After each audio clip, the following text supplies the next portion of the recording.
Assalamualaikum warahmatullahi wabarakatuh. Selamat pagi anak-anak, ketemu lagi sama Ibu dalam mata pelajaran Akidah Akhlak. Hari ini kita akan membahas tentang hak-hak keistimewaan Allah dalam doa. Nah, sebelum kita mulai pembelajaran ya, jangan lupa baca doa ya, biar Allah mudahkan dalam pembelajarannya. Disiapkan alat tulisnya, duduk yang manis, kita mulai. Bismillahirrahmanirrahim. Hak-hak istimewa Allah dalam doa. Sebelumnya, Bu Salsa pengen tahu, ada yang tahu nggak doa itu apa? Ya, doa adalah salah satu cara kita untuk berbicara kepada Allah, curhat kepada Allah, mengadu kepada Allah, dan berdoa pun merupakan salah satu bentuk ikhtiar kita atau usaha kita dalam memohon dan meminta sesuatu. Contohnya kayak meminta ampunan, pertolongan, keselamatan, rasa bersyukur, dan minta diberikan rezeki. Doa merupakan salah satu jenis ibadah lisan dan hati. Rasulullah Shallallahu Alaihi Wasallam bersabda, doa huwa ibadah. Doa adalah ibadah. Hadis riwayat Abu Daud dan At-Tirmidzi. Memperbanyak doa merupakan sunnah para nabi dan rasul, mulai dari Nabi Adam hingga Nabi Muhammad. Baiklah anak-anak, salah satu contohnya yaitu dari Nabi Yusuf alaihissalam. Nabi Yusuf alaihissalam tidak berputus asa tatkala berada dalam perut ikan. Beliau selalu berdoa agar diselamatkan dari kesulitannya. Allah menyelamatkannya dengan mengeluarkannya dari perut ikan. Baiklah anak-anak, ucapkan doa kalian hanya kepada Allah ya, gak boleh ke yang lain. Kenapa coba? Karena Allah lah yang maha memberi segalanya. Dan ucapkan keinginan kalian dengan cara suara yang lembut, merendahkan diri kalian dan merasa butuh pertolongan Allah, serta menyadari bahwa diri kita lemah, banyak melakukan kesalahan dan mohon ampunannya. Allah berfirman dalam surat Al-A'raf, berdoalah kepada Tuhanmu dengan berendah diri dan suara yang lembut. Sesungguhnya Allah tidak menyukai orang-orang yang melampaui batas. Al-A'raf ayat 55. Ya anak-anak, terdapat juga dalam Quran surat Al-Baqarah ayat 186. Dan apabila hamba-hambaku bertanya kepadamu tentang aku, maka jawablah bahwasanya aku adalah dekat. Aku mengabulkan permohonan orang-orang yang berdoa.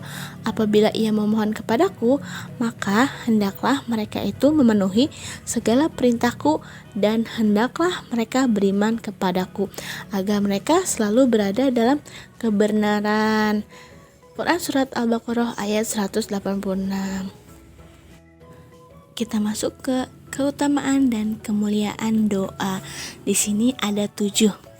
Yang pertama, doa adalah ibadah.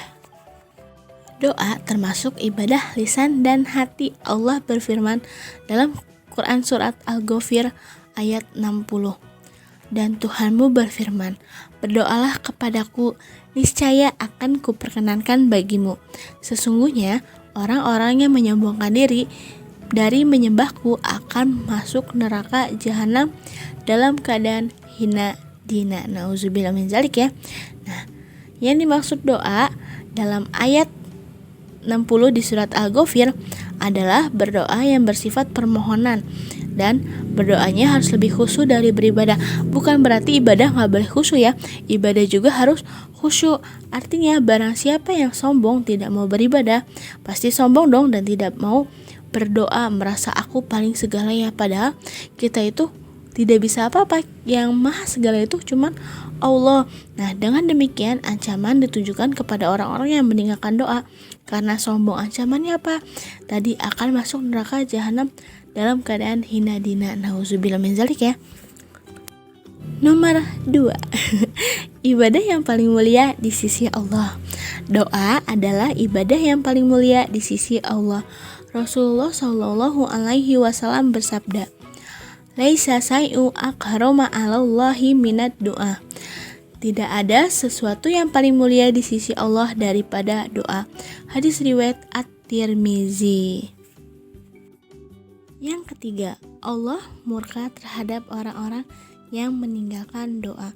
Rasulullah Shallallahu Alaihi Wasallam bersabda, barang siapa yang tidak meminta kepada Allah, maka Allah akan memurkainya. Hadis riwayat At-Tirmizi. Orang yang meninggalkan doa berarti sombong dan merasa tidak butuh Allah, sedangkan kita butuh Allah, seperti minta pertolongan, minta petunjuk itu kepada Allah. Yang keempat, mampu menolak takdir Allah. Rasulullah Shallallahu Alaihi Wasallam bersabda, tidak ada yang mampu menolak takdir kecuali doa. Hadis riwayat At-Tirmizi. Nah, sebelumnya ada yang tahu nggak takdir itu apa coba? Takdir adalah ukuran atau ketetapan. Itu bisa dirubah ya anak-anak. Ada dua macam takdir yang bisa dirubah. Yang satu ada takdir yang bisa dirubah, dan ada takdir yang tidak bisa dirubah.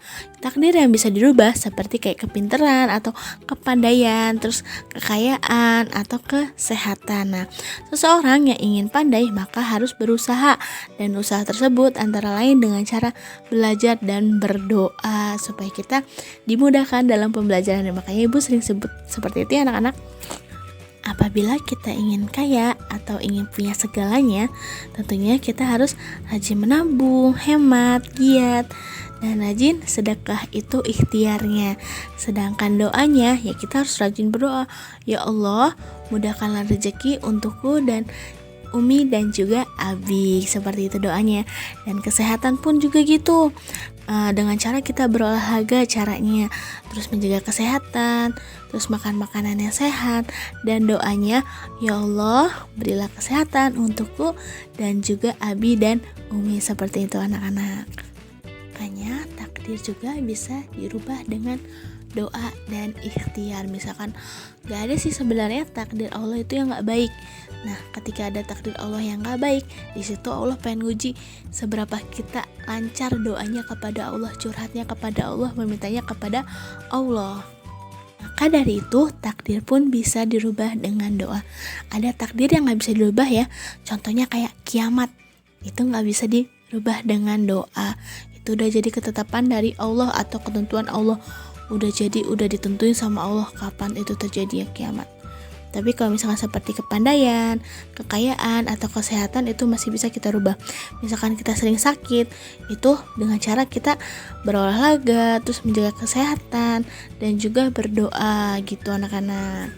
Ya lanjut ya anak-anak. Nomor 5, orang yang paling lemah adalah orang yang tidak mampu berdoa. Nabi Shallallahu Alaihi Wasallam bersabda, orang yang paling lemah adalah orang yang meninggalkan berdoa. Dan orang yang paling bakhil adalah orang yang bakhil untuk mengucapkan salam.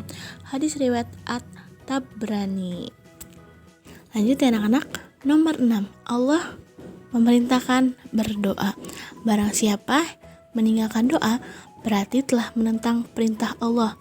Dan barang siapa yang melaksanakannya, berarti telah memenuhi perintahnya. Nomor 7, yang terakhir anak-anak, banyak berdoa bisa menghindarkan dari bencana dan musibah. Masya Allah, Allah berfirman yang mengisahkan tentang Nabi Ibrahim, dan aku akan berdoa kepada Robku. Mudah-mudahan aku tidak akan kecewa dengan berdoa kepada Robku. Quran Surat Maryam ayat 48. Dan Allah juga berfirman tentang Nabi Zakaria. Ia berkata, ya Robku, sesungguhnya tulangku telah lemah dan kepalaku telah ditubuhi uban, dan aku belum pernah kecewa dalam berdoa kepada Engkau ya Robku. Quran Surat Maryam. Nah, kisah Nabi Zakaria ini termasuk Nabi yang soleh, dan dia juga gemar berdoa, suka berdoa dan meminta petunjuk kepada Allah dan minta pertolongan kepada Allah. Dan kisah Nabi Zakaria yaitu tatkala sudah lanjut usia, dia belum mendapat keturunan, dan beliau tidak berputus asa, bahkan terus memohon kepada Allah agar dikaruniai keturunan yang soleh, dan Allah mengabulkan doanya. Masya Allah.